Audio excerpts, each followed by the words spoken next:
and it's just like now all three of us are back, ready for the season to get going. Mm-hmm. We'll jump right into it. So the Ravens got their 53, right? Cut down time, especially with the rules now with like only being 3 preseason games. They pretty much at this point is like one big cut down now. They just so we got like updates and stuff of them letting guys go. We knew obviously they would be hit the practice squad. Um, I was happy to see Bo Braid make the team, a Maryland grad. Um, the fact that they're keeping 6 safeties on this team is that first of all was just a wild number, 6 safeties, Mm-hmm. and but that lets you know how much they like Bo Braid. And I watched an all 22 of him the other day, and the guy was breaking down like his ability to play literally plays like Kyle Hamilton kind of like he plays in the box. He's good against the run.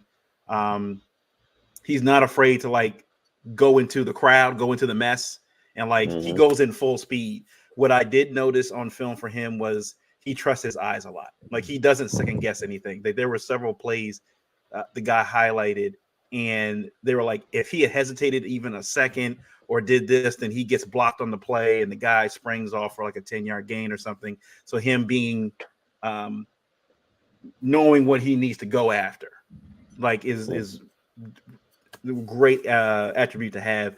And look, with Arthur Millette being down possibly for an entire month of September, and you needed to find somebody else, if you get Trenton Simpson and you got Roquan back in coverage or something in the middle, you still got somebody that can go blitz the quarterback. So it's going to be interesting to see how Zach Orr and these coaches use this. It's a very unique group of defensive players they have in that linebacking area and in the secondary, because not like you have your cover guys, but there are a lot of guys that can do that like Swiss Army knives. They can do a whole bunch of different things.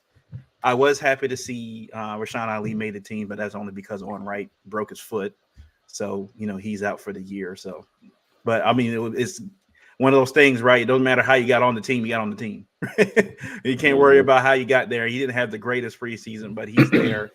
And with how I think the Ravens are going to use Derrick Henry, especially early on in the season, Ali is going to be featured a lot more, or especially early on. And they already said Keaton Mitchell is on the pup, so he's out for the first 4 games. But they already said they're not expecting him back at least until November at the earliest. So he's going to get some time there as well. The Ravens did keep Josh Johnson as their backup quarterback.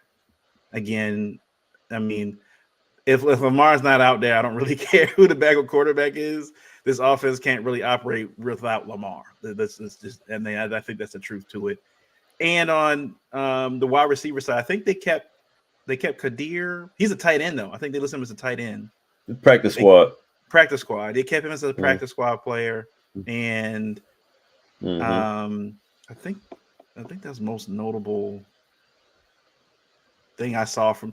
I'm not even gonna really touch on that preseason 3 game. That was terrible. Every time I was at a cigar lounge watching the game, they had like a shrimp boil thing. So with my brother and my dad, and every time I looked up, there was a turnover, and it wasn't just by us; it was by the Packers too. It was like the quarterbacks are just awful. So I was just like, you can't really judge anything like this. I think Trenton Simpson played in most of that game. He did get a pick in that game, and glad he didn't get hurt. But from what I'm seeing, for what I saw, the defensive line struggled every game against the run. Every game they struggled against the run. Now, granted, Matty Beakett wasn't out there. The usual squad wasn't out there. You didn't have Roquan out there. You didn't have Kyle out there. So we'll take that for a grain of salt. But I will say, I think what I told my dad is the Ravens, especially on defense, and offensive line, they are very top heavy. If any of those guys get hurt, they're in trouble. Like there's not a lot of guys I think right now on the defensive side of the ball, at least on the defensive line, that can replicate, what Matabike does, or replicate maybe what a Jabo could bring you, or what a Kyle Hamilton can. Like Braid is cool, but they showed him in coverage. He struggled in coverage when he was out there. So if any of those top guys on defense get hurt, it could be spooky a little bit. But for all in all, with all the people you got right now on the injury, as Arthur Millette and Keith Mitchell out of preseason, I'll take it. Yeah. I'm not mad. I'm not really surprised by any of our roster moves this year. This year, for some reason, it feels a little bit more peaceful. I don't have as much concern. Like I said, my concerns we kind of expressed those on our last show, and obviously chats amongst each other. I mean, my biggest concern and remains the offensive line, not necessarily with the pass protection and everything, but the run blocking. And it seems like John Harbaugh has announced what our starting line is going to be. So, obviously we didn't see all the starters out there, but from what we've seen in preseason, it does still give me a little bit of pause, just feeling confident in going into week 1 against the Chiefs, who, got Chris Jones and all those guys over there on that D line. Is not going to be a easy matchup whatsoever. So I'm still concerned about that. But like I said, not surprised by any of the roster moves. I think everybody who made the team earned a spot on that roster. You brought up Bo Braid and just his consistency throughout preseason. The fact that they kept six safeties. I'm not surprised at that either. Just based on Ravens history and needing depth in the DB position overall, not necessarily just safety, but cornerback as well. The fact that he kept six safeties, if there's a position that you're going to overload on it, I'm never surprised that it's going to be at the safety position or the cornerback position, even though 6 does sound like a lot. But like you said, they will be used as like Swiss Army knives, so to speak. I mean, we've seen the film on Bo Braid, and yes, he's a safety, but a lot of his film that pops out is almost at the linebacker position. Like he's playing really, really heavy in run support, and he kind of shoots like a ball out of a cannon almost when he's attacking the ball carrier. So, a lot of confidence in him and what he can probably provide to us week 1 early on, just coming in and being maybe just, not just a substitute, but even, if they bring him in as like a just additional run support or whatever the case may, however they're going to plan to use him. I do like his physicality of how he attacks the football when they're coming his way. So a lot of positive things out of him. As far as the D line and not stopping a run, still a major concern. It's kind of hard to judge it because we didn't have all our guys out there, and that's one of those things that's just going to we're going to feel it out for week 1 and just see kind of how things are going. But it didn't look good from our backups as far as stopping a run. At least they were able to get a little bit of pressure, but as far as the run game, it seems like it's way too leaky, and it remains to be seen how that's going to look with our starters there and how we put certain guys in with on the line with Oweh or with Ajabo and with Madubuike and things like that. It might not be a big deal at all once we start plugging in certain guys and under different formations or what have you. So it's a weird, very, very weird preseason we had. So it's kind of hard to just kind of say, what it's going to be week 1. We're just kind of hoping for the best. But I think we've seen enough flashes at least just to feel still confident moving into this first week, and just hoping that, our guys remain healthy. And that's really all we can really hope for. I mean, we haven't seen Lamar Jackson touch the field yet. So it's kind of hard to really determine anything because we've had rosters on this team that have been subpar, but with Lamar Jackson, it makes us over 10, 11 win team. So still remains to be seen. But as far as the cuts, no real shockers there. I was pleased with the practice squad list. I do think everybody on that practice squad deserves to be there outside of maybe Leary. I don't understand why we're like holding on to this guy. What the confidence level is in him, but Huntley just got cut. Go and bring him back, man. I mean, come on back home. he wasn't the best, but hey, he almost got us a playoff win in Cincinnati. Like, I mean, just based on the fit, if Lamar wasn't there, he probably still is the best case scenario stepping into that role to run the offense the way Lamar runs it. But no knock on Josh Johnson either, because I mean, I think he earned retaining that spot as well. And he's an older guy, but he has experience, so he always going to have that going for him. So yeah, not surprised by the list, and yeah, let's just see who remains on the practice squad list. If somebody gets picked up or snatched away from us, or we see somebody on somebody else's list, I guess we'll see that this week. Yeah, I was a little shocked by some of the moves, like some of the guys we kept. But I think overall, like with all the injuries, like the Ravens did the best they could with like doing cuts and different things like that. This is the time of year where we do a lot of roster maneuvering based upon injuries, trying to figure out who's going to go to IR, figuring out the whole, who can come back, who can I send here, all that good stuff. But I will say, I'm really excited about like some of the guys that made it, like Bo Braid, of course, yeah, but also our 7th-round safety as well, Sanasi Kane. Mm-hmm. I think those two guys, those are future impact players for the Ravens. I'm talking in the Chuck Clark, Geno Stone mode. Those guys are guys that are very unknown, but are going to sneak up and be major contributors for us because they play like Ravens. They play hard. They play tough. So I'm excited to see them contribute. And for them to, Daryl Worley, who's been with this team for 2 years through playoff runs, for him to lose a spot to these guys says something about them. So I'm really excited about that.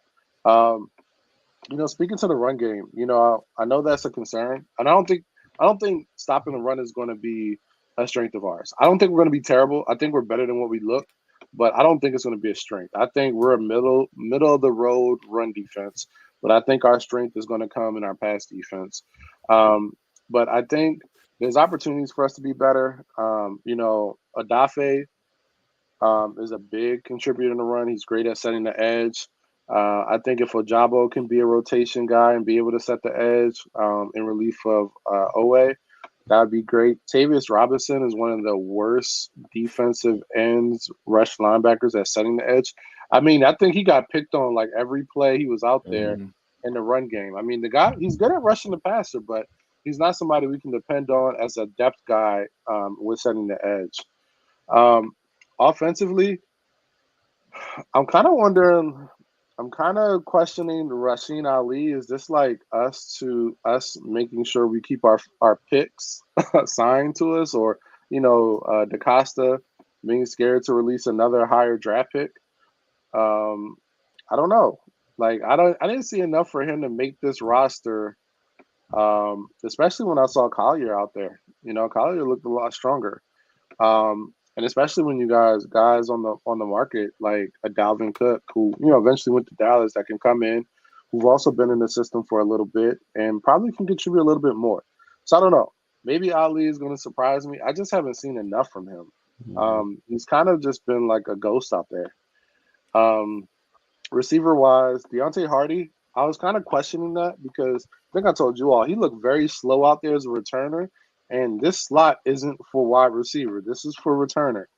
And I think when you got our guys like Dayton Wade and Anthony Miller on your practice squad, I think you go back and look at this Deontay Hardy roster spot a little differently because Anthony Miller plays at a high speed. He's in the mode of a Zay Flowers speed wise.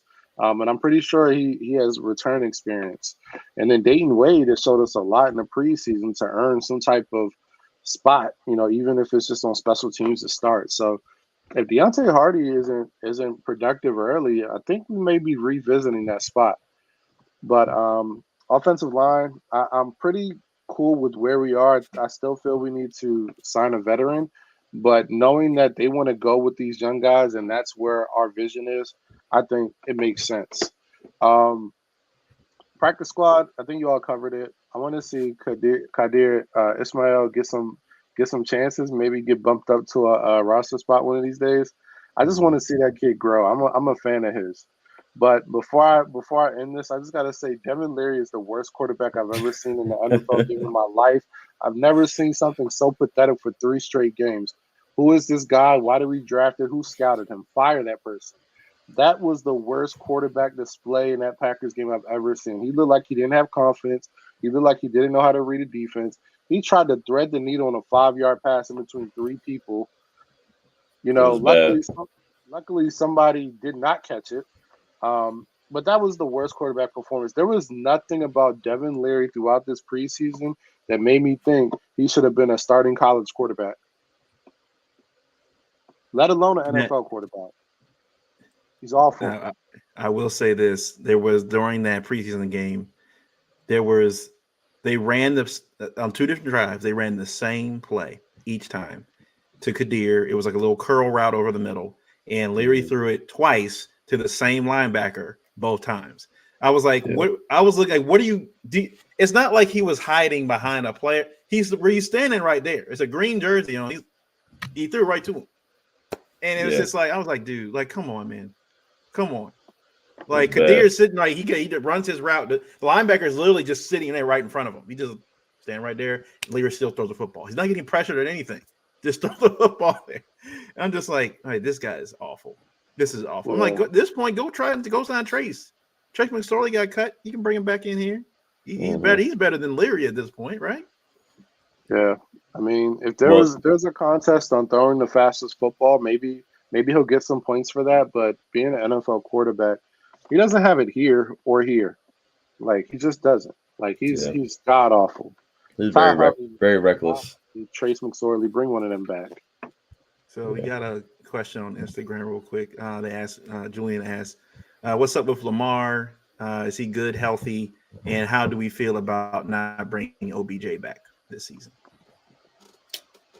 As far as not bringing OBJ back this season, I don't really have any feelings towards it. I think it was the right move last year. I do think we slightly overpaid him, but then again I don't, because I'll also contribute that to kind of helping us in the lure Lamar back into the into the mix with getting the deal done and everything like that. So I think that had a lot to do with it. But they already said he's going to miss the first few games of this season. So it's not that I wouldn't like to still have OBJ, but his availability is the best availability, and he just has not been available to the to the standard that we would need him to be available and to contribute on a consistent basis. We don't have an offense where you can just kind of get a receiver, throw him in 1 week and then you don't play for 4 weeks, come back in. Like, it's been shown, our receiving core needs some type of chemistry, some type of,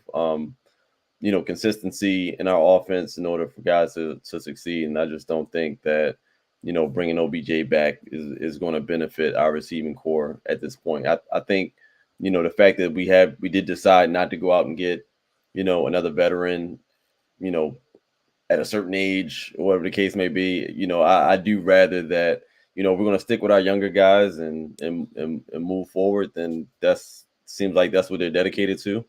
They're not making any blockbuster moves anytime soon. So we're just going to roll what we got. So, I don't think that, adding OBJ was going to, add too much more value to us at this point, just because I just don't have confidence in him finishing a season at this point in his career. As far as what was the other question about Lamar? Lamar just being healthy, is he good? Good to go? Do you think? Yeah, I think he's good to go. I think he's antsy. I think he's ready for next week. Health wise, we don't have any indication that it's anything other than that. I mean, as far as him being kept out of the preseason, I think that was probably the right move at this point. I mean, especially with, our O-line at the time, during those preseason games, a little bit questionable. Do we want to put him out there in front of a product that's experimenting? I wouldn't do that. So, yeah, I think he's good to go. He got his little preseason illness out the way a little bit earlier in the preseason, the year in training camp or whatever. So, I think he's good to go, man. I think he's more than ready, and we'll see Thursday. But yeah, I think we'll see, and I think you'll see a lot more energy from Lamar Jackson, dropping all that weight and everything like that. I think we're going to see a different Lamar Jackson this season. He's already got 2 MVPs. He's been, got to the AFC Championship last year, got bounced.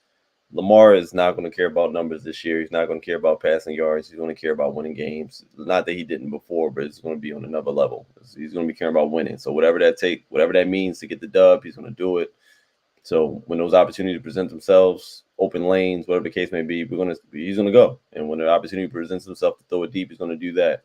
But I think he's healthy, good, ready to go. And I know he's antsy. I know he's ready. Yeah, and he's been throwing dots this preseason. We got the chance to see him in training camp. I mean, Lamar's been throwing dots. Like, the arm strength is there still, even with the weight loss. Like, he's been accurate for the most part. Like, he's looked really good this preseason. Of course, that doesn't tell us what's going to happen in the game. I mean, that's a whole different story. But I mean, with Lamar, he's looked really good. I was actually watching his Louisville highlights where he was like at that lesser weight, and it gets you excited that he's probably going to bring some of that. How can I say this without y'all pausing me? Acceleration that he had in his first MVP season. So it's exciting, and he does look healthy. With OBJ, hey man, if you can't be on the field, I can't pay you $18 million. So that's all I got to say about that. Well, look, speaking of OBJ, I was just looking up. He's on the PUP list. He's out for the first 4 games. So they paid him all that money, and he's not going to be available for at least the first 4 games. We don't know what's going to be in the future. Yeah, like Lamar looks on the sideline. We've been seeing it's been him, Isaiah Likely, and Zay Flowers. Like, it's been them 3 hanging out on the sideline. So I'm already like hoping that connection translates onto the field. That maybe when they're drawing up plays in preseason and stuff to try to figure out these sets with Mark Andrews and Likely, that they having. I think it's when we look at so many fans were upset the Ravens didn't make so many splash moves in the offseason. But we look back from last season, a lot of the little things that they could do to make this team better is just within the own team. Like when you saw how valuable Likely was when Andrews went down, and it's like beginning of the season, why didn't we utilize their talents together while they were on the field together? I mean, you're spreading the entire defense out because they don't know who to cover. You can't single cover, double cover one or the other, because we've seen if you leave either one open with one guy, like he's gonna catch the ball, and Likely is so fleet-footed with the ball. Like when he gets, especially in open space, like he's hurling over guys. He runs like a wide receiver, like when he gets the ball in his hands. So it's just like he's just able to do so much. So I think it's a lot of for the Ravens was just utilizing the guys they have in house. We saw what Justice Hill did too. When Keith Mitchell went down, the emergence of Justice Hill in this offense. Now, though a lot of people have a little bit of are pausing a little bit with Justice Hill because they don't want to, I guess, see more of him. But that's kind of the nature of the beast right now. Ali, you're not really sure you want to give him as many as 10 carries in a game. You're going to, at this point, maybe give Derrick Henry maybe 15 to 20 in a game. So if you're going to continue to run the football, you're still going to have to give it Justice Hill. But like we saw, I think, last season, wheel routes, stuff underneath, swing passes, things like that. Considering how this O-line looks when it comes to the run blocking situation, I think you're going to see a lot more simulating the run using the pass versus them running just straight power run, power I, all that other stuff, until I guess the line gets a little bit, more cohesive together. I think early on you're going to see a lot more of that simulation run with screen passes and little swing passes and stuff just to get guys in open space, especially with Hill. Hill has a lot of – he can accelerate really quickly. So it's like I think getting those guys in open space, Zay Flowers included, you don't necessarily have to throw that man 50-yard bombs every single time. If you can get him a 5-yard run where he's just running a drag route or something underneath, just get him in open space. There's a lot of options for this team. To get going. Before we move on to, I guess, our outlook for the season, we all watched the breakdown of the offensive line during preseason. And from what we saw and what the guy said about this offensive line specifically is they should be really good in pass pro, considering even Linderbaum wasn't out there, Stanley wasn't out there. He said this team is going to be offensive line is going to be really good in pass pro, which I think is going to be good for Lamar. I don't think he's had a really good pass blocking unit ever since he's been in Baltimore as a quarterback. So that's be nice to see. However, what we've been talking about, the run game is going to suffer. a lot. And maybe by the time November, December hits, they kind of get into their mode. We kind of saw this last year too, when guys getting hurt, they're having to rotate Stanley in with Makari and kind of rotating them back and forth. Same thing with Moses and them, just moving guys around, trying to figure things out, blah, blah, blah, all that other stuff. I'm not going to say this is going to become a passing team this season. I'm not going to say that initially. I still think this team is going to be top 5 when it comes to rushing the football. Look, honestly, they might be number 1. No one runs the ball more than the Ravens. I think just by necessity, no one's going to run the ball more than Baltimore is. They're just not.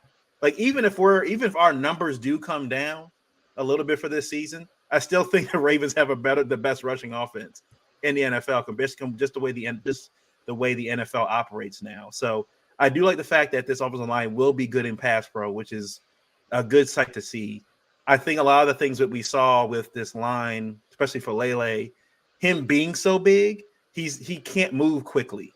He can't move that quick. So if he sees something and he needs to adjust, he's just so big that he can't really adjust himself or move or jump out or do or something like this to just, get in, block inside or block downhill and all that other stuff. So I think what's going to happen is instead of having guys being straight up, if you're running the ball, you're going to see a lot of these zone runs to the outside and stuff like that, just to keep guys, get the offensive line moving in a direction, and maybe can knock guys off with that while they're in motion instead of just having them stand straight up and trying to create a gap for Derrick Henry to run through. Yeah, I think we might actually be a little bit better off. It might not be as bad as what we've seen it look as far as the run game, because we still have to account for Lamar Jackson being a quarterback. I mean, with him just being on the field, it kind of gives a D linebacker pause right there, because if he keeps the ball or whatever the case may be, you just have to account for him. So the fact that it's going to be him and Derrick Henry in the backfield, those are some really hefty decisions that you gotta think about pre-snap. So that may benefit our offensive line by giving them a little bit of a head start on, just knowing where they're about to head, whether they're pulling or whatever the case may be. You still got to account for Lamar. So I think it's still we haven't seen all the starters, 1, and 2, when they are out there, the running game might not be as bad as what we think it may be when you're lined up in front of Lamar Jackson and Derrick Henry. You got to figure out which guy you're going to respect on that play. So, we'll see. Yeah. I think at the end of the day, we're going to be who we are. I think we're going to run the ball. But I do see us, especially with this line, just an uptick in passes, like maybe taking more shots deep. I think early on, we're going to have to really rely on a quick passing game, quick screens, bubbles, maybe some underneath stuff just to get guys in space, because I think that's where we're successful. And I think that even in the Chiefs game, we saw that when we get our guys in space, they can do things, especially Zay Flowers. So while I see us, still being probably, we're usually like a 60-40 run team. Maybe we're like a 57-43 or 55-45. I see an uptick in passing, but I think who we are, we're a running team. And when you have the best running back in the NFL, in my opinion, you got to use that man. And when you have the best running quarterback of all time, you got to use that man. So I think we pass more, but we're still a running team. All right, with everything that's now the preseason over, the 53-man roster has been solidified now. We're now in this waiting period until next week, where the Ravens play the Chiefs in the opening game for Thursday Night Football to start the NFL season. First four games are away at Chiefs, home against the Raiders, away at the Cowboys, home against the Bills. First 4 games.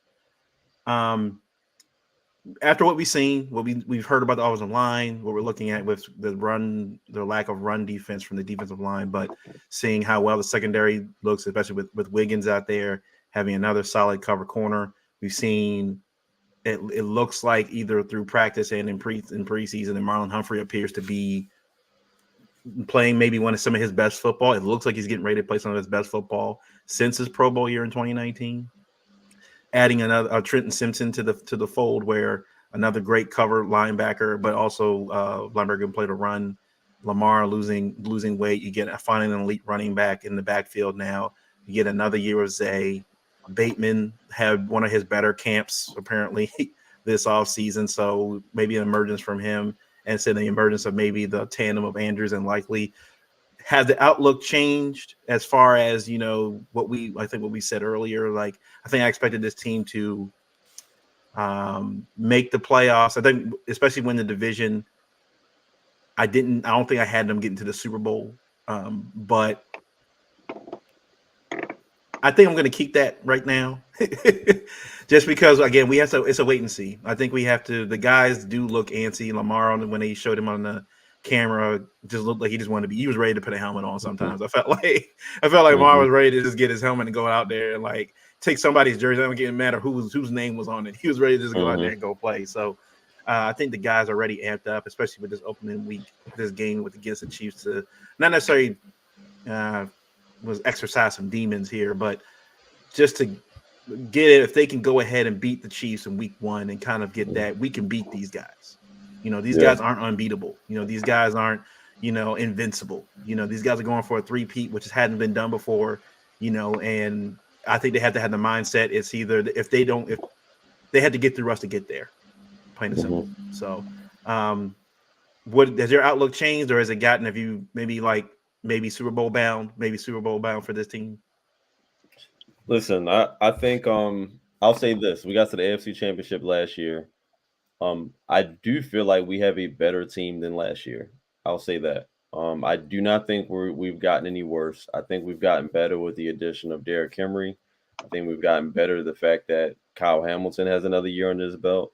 Madubuike has another year under his belt with the contract locked down. I think this team is going to do a good job at challenging itself to just go to new heights this season. I'm not saying that, we're going to go all the way to the Super Bowl without any trials and tribulations and things like that.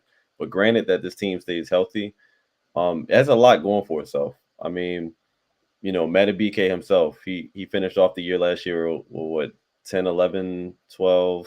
I can't remember how many sacks he had, but 13, didn't he? He had like 13. Yeah, he had, well into the double digit sacks. And this year he's challenging himself to do better than that. I mean, he's not, no one's going to go back into the year saying that I want to try to do the same thing. So I won't be surprised if he becomes like even more of a breakout superstar after this year. I mean, he was a beast last year, but I think this year, they're going to be talking about him weekly, after every game.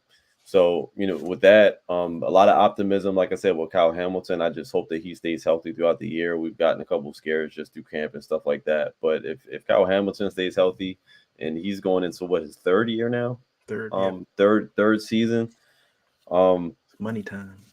Yeah, like I said, we lost Patrick Queen, we lost Geno Stone, but I don't think those are significant losses. That I don't see a reason why we can't at least replicate what we did last season. But I think we've learned from last season, and I think honestly, not just with the athletes, and we had a decent draft and all of the new guys that we brought in.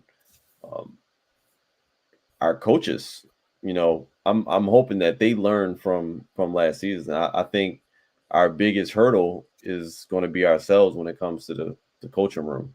So, like I said, there's a lot to be excited about. We got, Zachary Orr is coming in. He's coming in with a completely different energy. Not that, our old defensive coordinator wasn't outstanding, because he was. But the fact that he's bringing in that new energy, we all know that players are going to respond to, especially ex-players, guys. Mm-hmm. He was right there, started his career in Baltimore. So, they're looking at him a different way. So I'll say this, Marlon Humphrey, he looks like he's in album mode right now or something. Like, he got the hair going on. Like, he looked like he's out there, like, he don't care. He's looking like something from the civil rights movement right now. Like, he's looking, I mean, you got the Ed Reed hair. Now. He looking like he's focused out there. So, like, even like guys that have been here, like, we got the leadership on this team. Roquan Smith and Marlon and those guys. But at the same time, we got that young energy still, and it's like a great combination of both. But we're like, I feel like our young guys on the team is like one of the most youngest, energetic but mature teams that we've had in a while. And I'm even throwing like Lamar in that, because Lamar's obviously taking more of a leadership role on his team as well. He's being vocal. But they're even saying he's being too vocal sometimes, and they're asking him to lay off a little bit. Like, come on, Lamar, like, but he's hungry. Like, and the next man he expects to be as hungry as he is. So yeah, just as far as just X's and O's, I'm just hoping that our coaches get it together this year and kind of maintain that balance. Like you said, if we're not 60-40 run past, then maybe this year will be a little bit more balanced, 50-50 or whatever the case may be, whatever the situation calls for. But we just need to make sure that the game, like that Chiefs game last AFC Championship, is something that just never happens again. And I think, like I said, with just the addition of Derrick Henry alone, I think we're that much more greater as a team. I don't see any reason or any team out there that really could stop us except for ourselves. I felt like that last season, and I feel like that again this season. So it just, like you said, we have to wait and see. But my outlook personally is a positive one. I have a positive outlook on the team going forward. I think we're going to do big things. I think, it's make or break for some of our guys on our team. Rashad Bateman. Listen, we got a wide receiver room who, they're looking pretty good. They're looking pretty good. And Rashad Bateman, he's not leading that room right now, but he has an opportunity to show us something different this season. So just with all of the opportunities that's presenting themselves, we're not going to get all the answers in 1 week, especially not on, week 1 of the NFL season. But I do have confidence in the team. I do positively look at, what they can be, and hopefully we get to that point sooner than later throughout the year. So I feel good. I'll just say I feel good. There's obviously some question marks. We've discussed them, but I think overall, Lamar is going to be a better quarterback. Everybody else is going to be a better player as a result of it. Yeah, this team is a Super Bowl contender. They are. The talent is there. I think we are set up to be able to play in the playoffs now with Derrick Henry, and utilizing him is going to allow us to be successful in a lot of tight games. I think our criticism is like we used to let teams come back in the fourth quarter. We didn't give people the ball, or we took our foot off the gas brake. And Gus over recent years wasn't that cowbell that he used to be. But we got Derrick Henry. That's a guy that will not only be the guy that can give you that 7 to 8 minute drive, but he's also a guy that's going to punch it in the end zone and make big plays. So and he'll do it not only running the ball, but catching the ball, throwing the ball. I mean, the guy can do a lot. So I think we're in a great position. Like you said, Trey, I think we've gotten better. I mean, would you take Eddie Jackson or Geno Stone? Or Eddie Jackson. Exactly. Just you the take experience. J.K. If I put J.K. Dobbins and Gus Edwards together, am I going to take them or am I going to take Derrick Henry? I'm going with Derrick Henry. You know what I mean? Mm-hmm. I mean, based upon the pup list, I'll take Tylan Wallace over OBJ. So, I think we're better as a team. And I think we have a stud at corner that just gets me so excited. That guy Wiggins. Mm-hmm. I was looking back at film, and that Sauce Gardner? No, it's my man Wiggins, bro. So, I'm really excited about this team. But when we're talking about outlook, I don't care what happens in this first game, because this is our first game with everybody out there. We rested Lamar because we were trying to get this offensive line together. We didn't want to risk it. So I want to see us just play hard. Win or lose, I want to see us play hard this first game. Mm-hmm. But I think for the season, Our success, no matter what the record is going to come down to John Harbaugh. He is our Achilles heel with this team. He is the kryptonite of this team. It's going to come down to, are you going to be standing on the sideline, not making adjustments, not commanding your team, doing stupid challenges, stupid timeout, standing there with the dumb look on your face? That's going to come down to John Harbaugh and how he manages the game. And that's been a weak point for us for some years now. It's been about 8 or 9 years of us complaining about this. Lamar saved that man's job, but we've been complaining about the same thing for years without any improvement. Mm-hmm. So I think when you're coming back with another Super Bowl contending roster, you expect Super Bowl results. We can't keep trotting out an MVP, all-pro players, great young coaches, getting these results every year in the playoffs, and then coming back short. We go only as far as John Harbaugh limits us. If he doesn't limit us, we can win the Super Bowl. If he's our weak link, I don't know. But we go as far as John Harbaugh limits us. Mm-hmm. So that's kind of my outlook. But I'm excited for the season. The talent we talk a lot about the players stepping up and making changes and bringing it into a different level for this season, considering what happened last year. But totally agree. Like John Harbaugh at this point, we criticize a lot, when quarterbacks don't win the Super Bowl, quarterbacks don't make it to the AFC Championship game or win this game and play this many playoff victories. But a lot of the times the coaches don't get enough blame for what happened. They still, to this day, I've been watching these shows, are still baffled by the fact the Ravens only ran the ball 6 times in the AFC Championship game. They were one of the most dominant run team the entire season, and they ran the ball 6 times. In a game that, at most, I think they were down by 10 points. At most, during the entire game, they were down by 10 points. Yeah. With Zay dropping the ball, turning the ball over, fumbling at the line of scrimmage, at goal line and stuff like that. The Ravens could have easily won that game.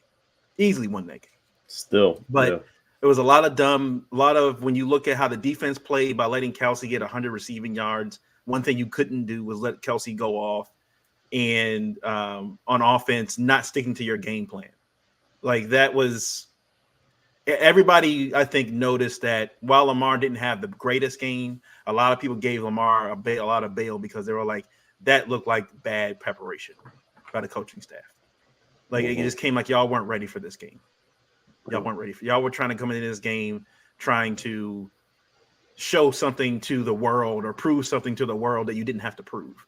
At the end of the day, I hope what Lamar realized and what Harbaugh realized at this point, it doesn't matter when you get to the regular season, that's for all the stats and stuff. That's for all you want to get the awards, you want to get the pad, like the throwing the ball 350 yards each game and 4 touchdowns and stuff. That's for the regular season. When you get to the playoffs, it's just about winning. It doesn't matter how you win. It's just win. We look at how the Chiefs won the Super Bowl. Pat Mahomes didn't really throw the ball that great or even that often in that game. He made the plays he needed to. He actually made some plays with his feet in that game to win the football game, which he doesn't really do regularly. But they did what they needed to do to win the football game. Forget how pretty it looks. Go win the football game. That's what it's about this year for the Ravens. Go win the game. Forget about what Nick Wright and what Skip Bayless and Stephen A. Smith and whatever everybody else is going to say about how it looked. Are you playing the Super Bowl or not? That's all that matters. So, let's get to – I want to touch on this real quick. It's been on the news a lot lately, especially with Stephen A. bringing it up.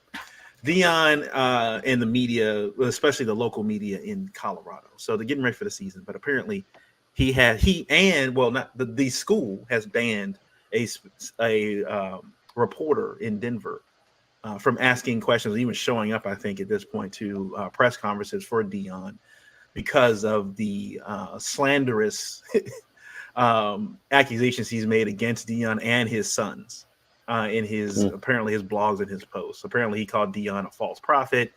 We all know Deion is a devout Christian. He wears it on his sleeve. He talks about it all the time. To call a Christian a false prophet is like one of That's something you don't do. And Yeah. Shannon was on First Take and made a good point. He was like, look, you can talk about the team success.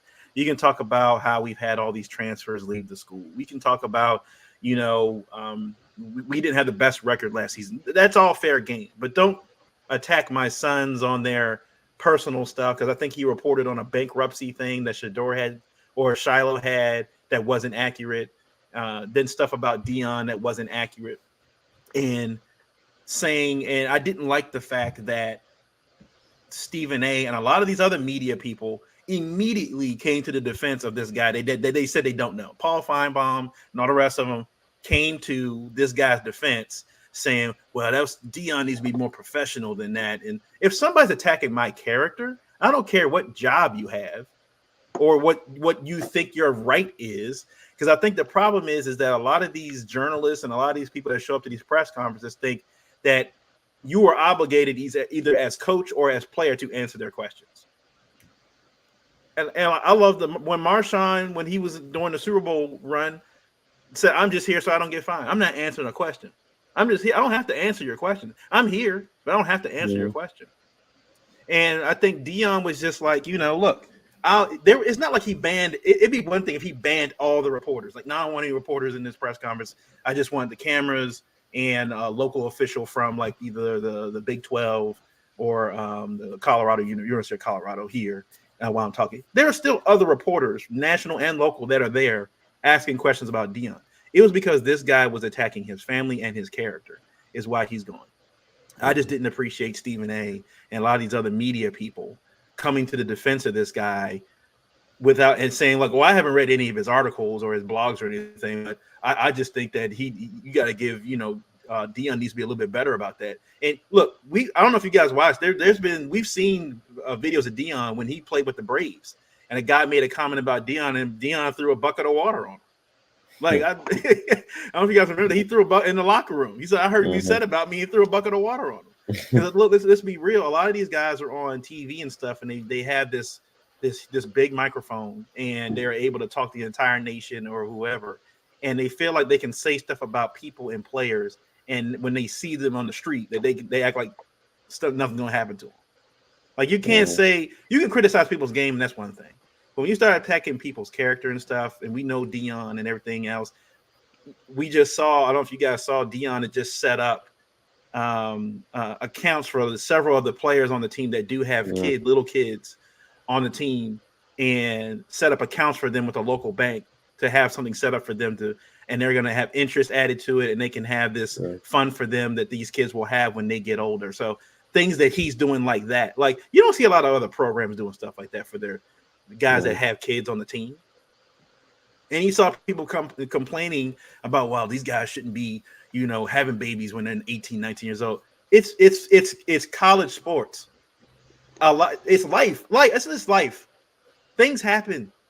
They're playing people that have kids at early ages. You still have to go get a job. You still have to go do this. And these guys are still chasing their dreams. And Dion realizes that, like, look, I understand you guys are 18, 19 years old, and you got a little one to take care of, and you're on this team. But I'm able to help you guys out, get you guys started, because look, some of these guys may not come from households where they have that resource. They can go to the local bank and have money. They can put $3,000 in there and go start up and stuff like that. So while they're on here blasting Dion about the fact that he's banning this reporter coming from there, it's only because he's protecting his peace. He's protecting his personal space. You can talk about the Colorado football program when you like, but don't automatically media people come to the defense of any of these journalists that are criticizing Dion or any player, for example, when it comes to personal stuff. Criticize the play all you want, but the personal stuff needs to stay out. Yeah, no, I 100% agree. And Deion Sanders, as a coach of Colorado now, he's not obviously your normal coach. Like, he has a little bit more power than most when it comes to stuff like that, because he also gets attacked more than most other coaches and whatever the case may be. So when it comes to giving your opinion and speaking your mind, I'm all for free speech and all of that stuff like that. But at the end of the day, when you make personal attacks and you're coming at my family and you're coming at me and it seems targeted, that's another thing. And I feel like I have the right to defend my peace and not allow you to come here anymore. I mean, if you're not treating anybody else like this, then why are you treating me like this? And we know the reason why that person is, but the fact of the matter that you think you just have the right to get away with it and nothing happens, I think that's ridiculous. That's some type of privilege that they shouldn't have. But we've seen this time and time again. We've seen it with Stephen A. Smith, and we've seen his treatment with Kyrie Irving, and the takes that he's had, the outlandish stuff that he said. In that case, that man. we've seen it happen with Skip Bayless and Terrell Owens. Like we've seen this happen time after time again, where yes, are you doing your job? Sure, but sometimes it gets on a personal level where it seems like you have some underlying issue with that particular person, and it beams like the sun. Like it's very obvious, like that you have a problem with this person. And I think when you come to that line, like I think that's when it's an issue. Like there is a line that needs to be drawn in the sand where you should not be crossing this line. And I think that the situation with the reporter with Deion has you just crossed the line, because now you can't run out of things. You literally can't find something different to talk about other than me and my family, whatever it may be. So yeah, I think it's just it's unfair for Deion to have to tolerate it, and it's unfair that the guy was even dishing it out in the first place. So I think he's exactly where he should be, which is banned from those press conferences, and he can continue writing whatever you want to write over there, but don't bring that over here in my house and in my facility and ask me some disrespectful questions. Like we just not going to do that. So yeah, I mean, Deion he's a celebrity football coach. He's gonna. You think he hasn't been asked disrespectful questions before in his career? I'm sure he's gotten that more times than he would have liked. But for him to ban somebody, he's just not doing it. He's just not abusing his power. For him to have done that after all he's been through, he's doing it for a solid reason. So all you trolls and everybody who's just doing stuff for clouts and all of that stuff, like, we know what your place is here, and Deion is just not letting that get to him, and that's his method of cleaning out the dirty laundry and moving on with his day and getting ready for his week 1 game. Then he got to do what he got to do. So, I respect it on his end and continue to support Deion and everything he has going on over there, that program, and how he chooses to run things his way.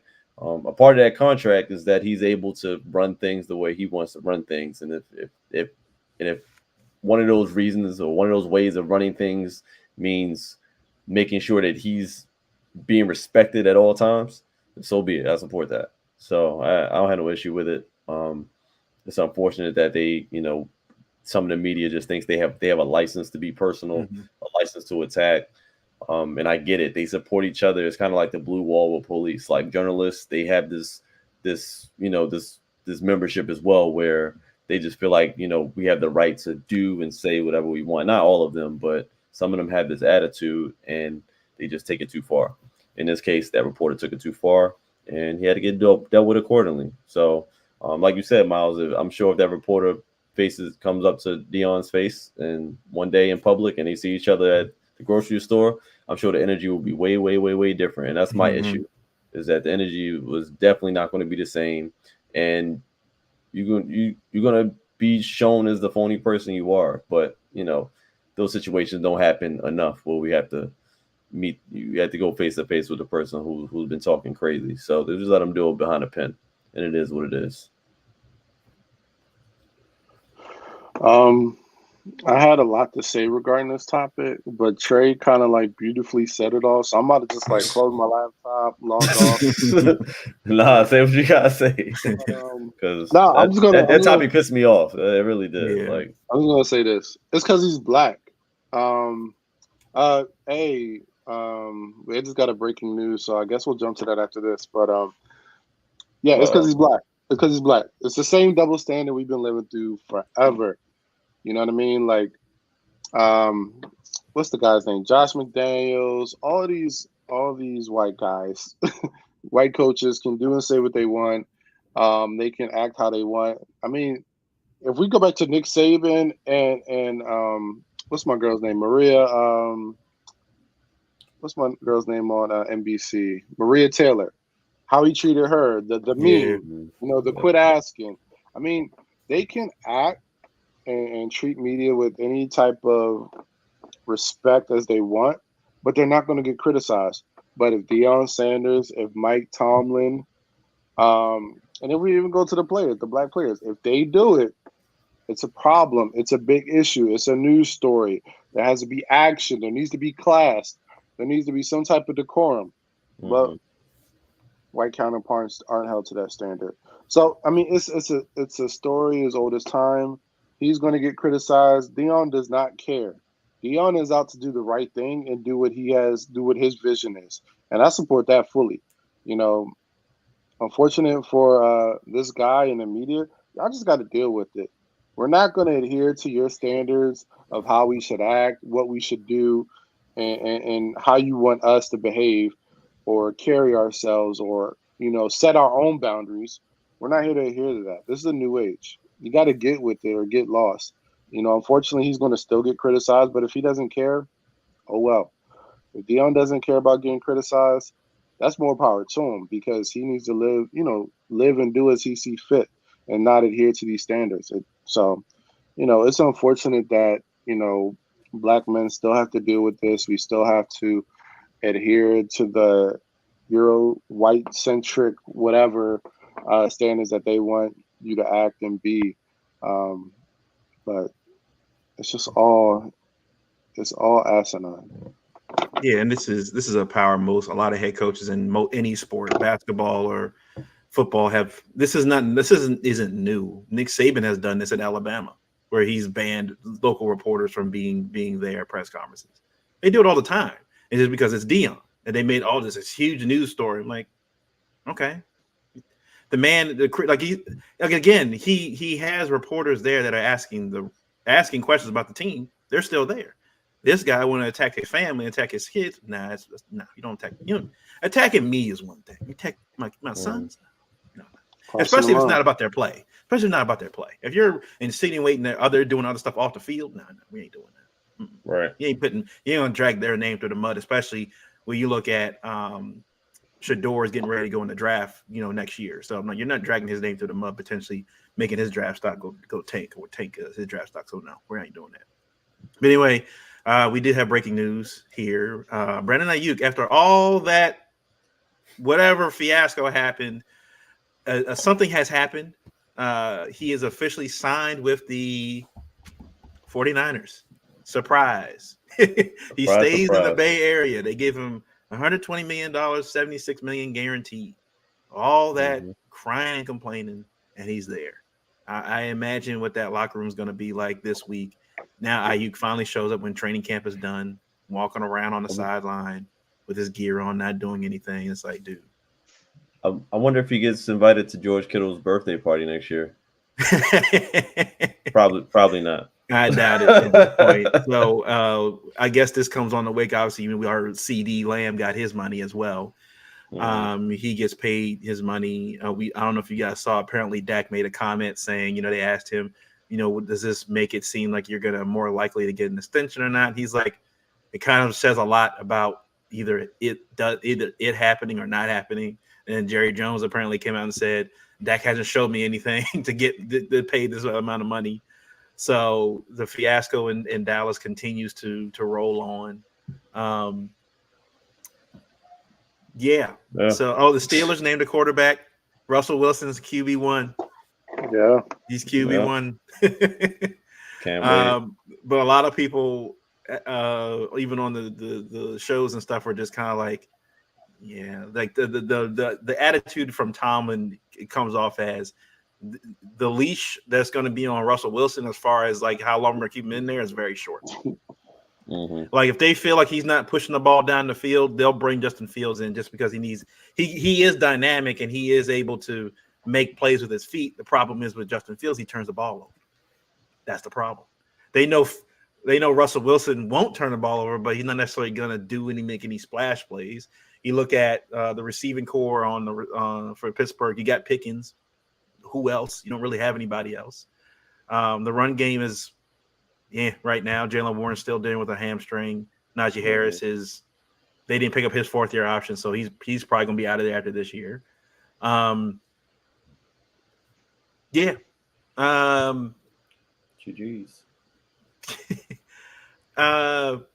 Do you guys think now with the season starting? I'll say this. We'll go to a few topics here about like what everybody's kind of been people are saying that hi Galileo, my son's watching the stream, I guess, on his tablet. He's mad I wouldn't say hi to it. So the Bears, right? I wanted to bring this up real quick. So the Bears, everybody's been saying the Bears are going to make the playoffs, right? Some people have said the Bears are going to win the division and make the Super Bowl. Okay. Mm-hmm. He was the number one pick. So I did some digging the other day and found what was the record of the last 10 quarterbacks that were drafted as number one picks. So this is I think going from most recent to oldest. Bryce Young, 2-15. Trevor Lawrence, 3-14. Joe Burrow, 4-11. Kyler Murray, 5-10-1. Baker Mayfield, 7-8-1. Jared Goff, 4-12. Jameis Winston, 6-10. Andrew Luck, 11-5. Cam Newton, 6-10. Sam Bradford, 7-9. So I understand that Caleb is projected to be one of the best prospects at quarterback you've seen in a long time. They said the same thing about Trevor. They said the same thing about Baker. They said the same thing about a lot of guys. I'm not saying it's impossible, but based on the last 10 drafts where a quarterback has gone in the first pick, they usually have a losing record. They've added a lot around him. Can Keenan Allen stay healthy for a whole season? I don't know. They've added a lot on the offense. The defense is still pretty solid. However, they're still playing probably one of the toughest divisions in football. You still got the Packers there. The Lions, who were literally a couple plays away from going to the Super Bowl. They got better. Each of them got better in the offseason. Mm-hmm. I'm going to say this right now. I don't think the Bears make the playoffs. I think they're competitive. I definitely think they're more competitive than they were last year. But to make the jump that they had from last season to all of a sudden win the division and possibly even go to the NFC Championship game, not in 1 year. Mm-hmm. Not 1 year. Andrew Luck, again, he was one of those guys that proved that he was that guy. He retired, I think, a little too early, but he had a lot of severe injuries and stuff early on in his career that forced him to retire. Is he another Andrew Luck? I don't know. But I think there's a lot of hope, a lot of hype coming around from Chicago. But I just think if he was playing the NFC South, sure. Mm-hmm. Maybe in the AFC East at this point, sure. But with the teams that are in the NFC North right now, with where they're projected to be, with the Packers getting better, with the Detroit Lions getting better, I just don't think this year is going to be that year where they make that leap. Not saying it can't happen, but I think a lot has to go right for them for it to happen. Yeah. I think I definitely agree with that. Not really a shot at Chicago. I just think that because I definitely do think they're a better team this year than they are last year for sure. But I don't think that's something they can get done in a year. I think, the hype around, and the momentum that Detroit has, just the previous couple of seasons and how good they've looked, I don't think Chicago's going to look better than that in year one. Now, if they finish the season with a winning record and they were, competitive throughout, I'll take that argument next season because, we just never know what will happen. But right now, I don't think Detroit has gotten too much worse. And the Packers are really excited about what they got going on over there. They just paid Jordan Love and everything like that. So, like you said, they're going to have some real big competition over there. And I just don't think that one season under Caleb's going to get it done. But I do think they'll feel good. I think they'll feel good at the end of the season with the team that they have going forward into the future. But I think, in one season, I just don't see them lining up with Detroit or Green Bay the way that they think they might. Maybe they'll have better competition with with Green Bay that might give them a shot, but I still think that that's a little bit far fetched for the first season. Yeah, I think they'll be a competitive team. I mean, they put a lot around them, and who knows? Maybe this is the anomaly, and they end up being better than what we think. But I think Caleb Williams is supposed to be this game-changing Peyton Manning type quarterback. Peyton Manning struggled. All rookie quarterbacks struggle in some form or fashion. I see him at best being how many games we play now? What, 7-10 team? I think that's the ceiling for them. I think they'll be competitive. I think they'll be fun to watch. I think they'll be explosive offensively. But I think you're asking a lot on a quarterback to come into this league, making all these adjustments. I think, you're in a division that's super competitive. You have two teams coming off the playoffs, two teams that could be Super Bowl contenders in your division with the Green Bay Packers and the Detroit Lions. It's asking a lot. Asking a lot to have a winning record. So I say at best they're like a 7-10 team. I just think they'll be fun to watch. Really explosive. Caleb Williams will be challenging for Offensive Rookie of the Year. Same with the Dunze. I think DJ Moore is going to do what DJ Moore does. I think they'll be interesting. I think they're about 2-3 years removed. 2-3 years away from being a special team. Next one, CJ Stroud. I saw a lot of people listing the elite quarterbacks in the NFL, and he made the list as like top 5 right now. I'm going to say he's not elite yet. He's had one good season. I think if he does it again this year, then sure. I mean, he had a magical rookie season last year. I mean, crazy year last year. Can he do it again this year? We've seen the sophomore slumps happen before. This Texans team is special. They have a really good defense. They added some pieces on offense this offseason.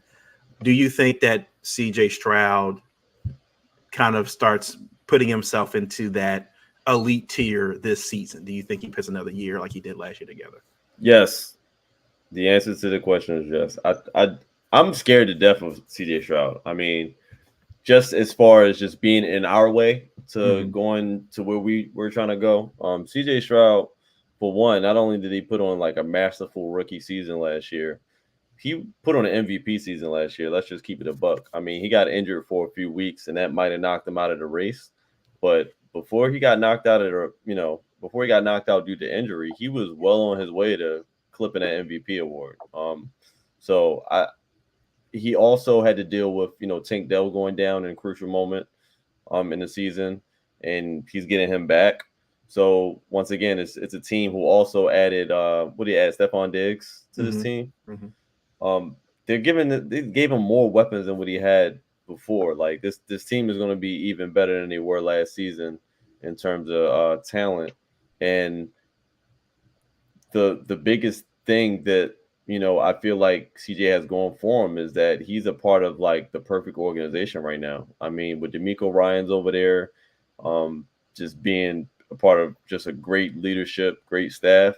I just think he's in great hands, honestly. And CJ Stroud, if he played for another organization, then I might not be as optimistic. But Texans are heating up at the perfect time with him coming into the league. And he couldn't have landed in a better situation than what he landed, honestly. And the fact that he looked that good last year, there's literally no reason for them not to look at least that good this year. So once again, I think out of the entire NFL, yes, Patrick Mahomes he's Mahomes. Patrick Mahomes, the Chiefs, they're going to be obviously, they're on our hit list. Like that's the team that if we run into, we may or may not have issues. I feel like that with the Texans as well. Not that we couldn't go through and handle business against these teams, but these are teams that it will be a long day that we will go against. So I'm not mad at people saying that he's elite already. I know it's only been 1 year, but it's not like he showed me anything last season to show me that this was a fluke. Like I saw those games and he looked phenomenal in most of them.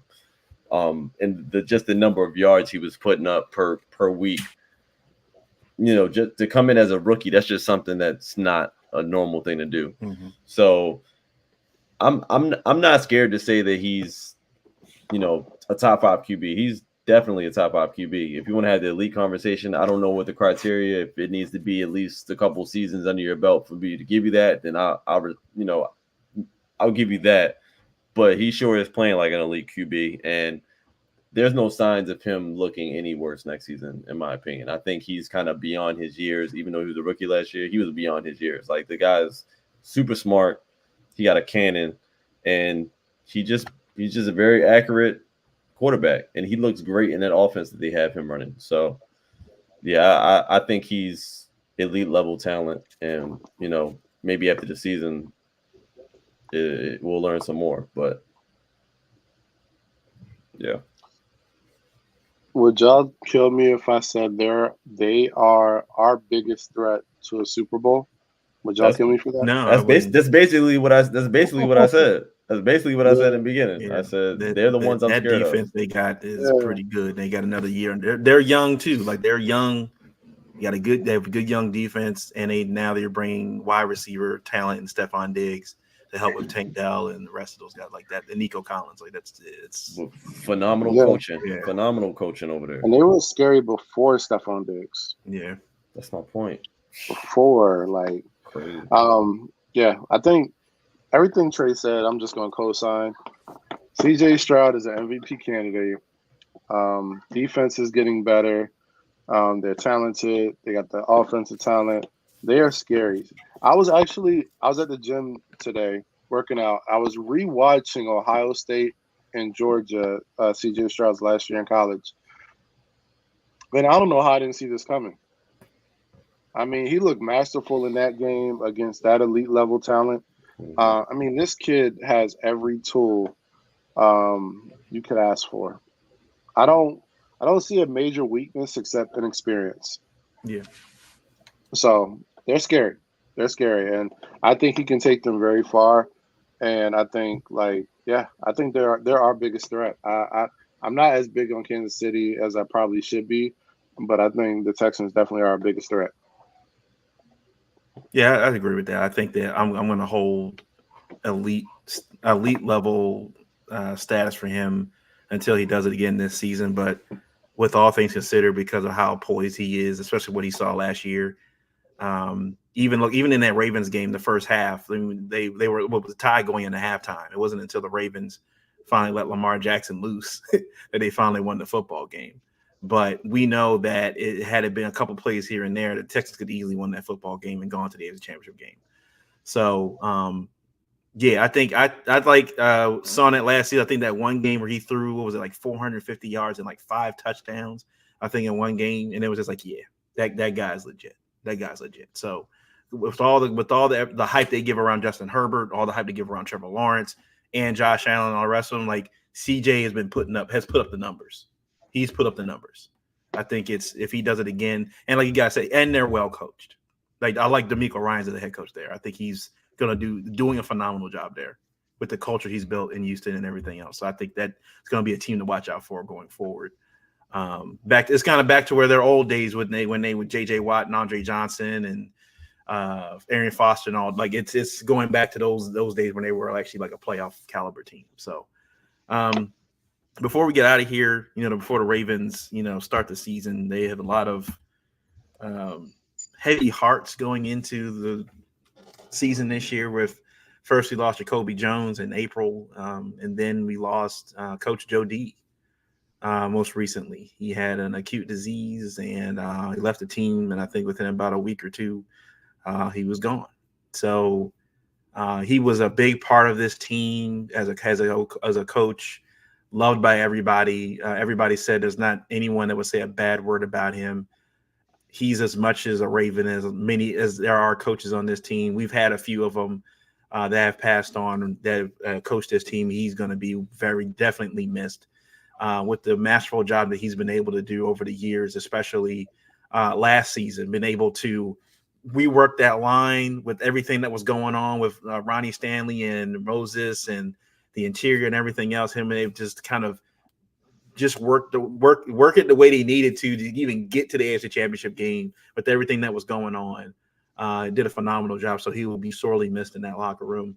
And I would imagine the Ravens will be wearing probably a 12 number and maybe a Coach Joe D patch either on the helmets or on the jerseys as well. So they got a lot to play for.